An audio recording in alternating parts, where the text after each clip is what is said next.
عسلامة عسلامة، مرحبا بكم في كوكينج وذ مي. اليوم عملنا طبق محشي مشكل باذنجان وقراع وفلفل وكفتة متاع لحم مفروم. تابعوني بتشوفوا الوصفة والمقادير وطريقة التحضير. نحطوا الزيت، نحطوا البصل، نحطوا اللحم المفروم،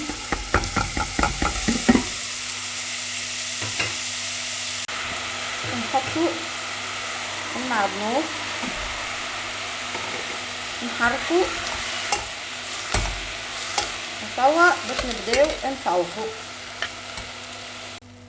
نحطوا مغرفه ملح، باش نحطوا فلفل احمر، تابل وكرويه وشويه كركم. نحطوا فلفل احمر،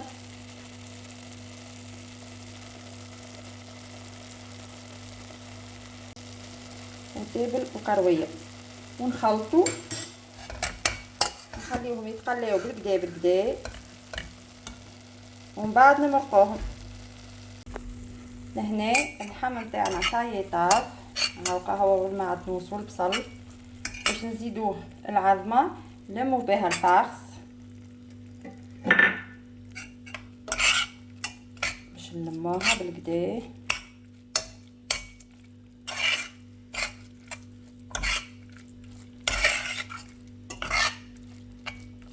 ونبداو نعباو في كعبات الفلفل والباذنجان والقراع نتاعنا بالكدا.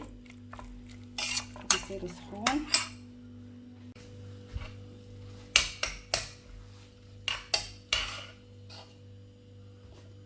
نبداو نعبيو في الفلفل نتاعنا هكايا بالكعبه بالكعبه بالفارس اللي حضرناها. هو هذا القرن واللي عبيته معاكم. نكمل نعبي باقي الخضره اللي عندي اللي هي القراع، الفلفل، الباذنجان، ونرجع معاكم. ولهنا كملت عبيت الكعبات اللي عندي الكل، وهاكم غطستهم في الفارينه، وتوا باش نحطهم يقليو. القراع نتاعنا والفلفل الثاني،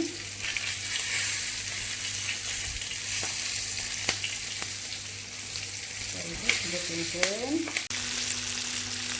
هاكم يقعدوا يتسلاو. نكمل نقليهم ونرجع معاكم نوريكم الطبق النهائي. ولهنا المحشي متاعنا حضر، جربوه وخليوا لي رايكم في التعليق، وما تنساوش الاشتراك في القناة وتفعيل الجرس. وشهية طيبة.